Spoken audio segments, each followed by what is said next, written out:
What do we want? When do we want it? On November 13th, over a dozen patriots representing Convention of States, Massachusetts, stood before the Massachusetts Joint Committee on Veterans and Federal Affairs to deliver powerful testimony in support of H.3.888. The only way that we will actually in America be able to see our future is if we have fiscal responsibility, because our people cannot afford any more taxes.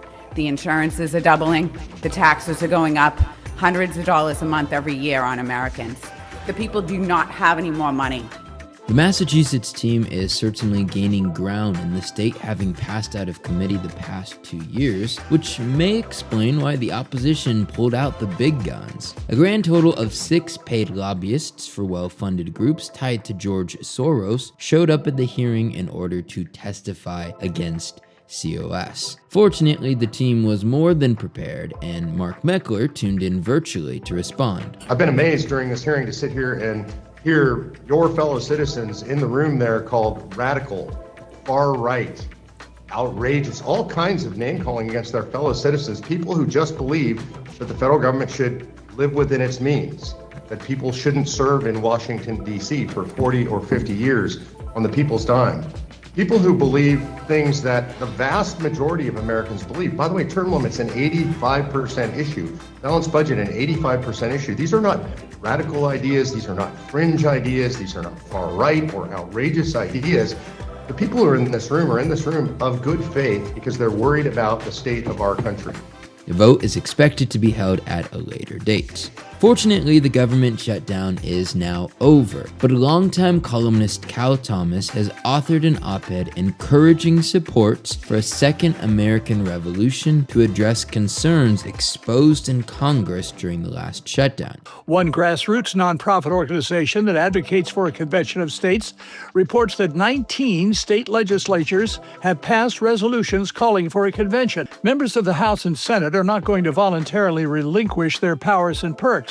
They're like a child with tooth decay who needs to have candy withheld from him. So too must the candy of spending and debt be removed from the hands of politicians before the country decays beyond repair. Thomas's op-ed appeared in the Washington Times and hundreds of other publications across the nation. And now it's time for the final 5. Number 1, COS continues to grab headlines across the country, including coverage of a court victory which overturned a provision of the Kansas Constitution. Number 2, COS President Mark Meckler took to his Sunday night battle cry broadcast to make an exciting announcement.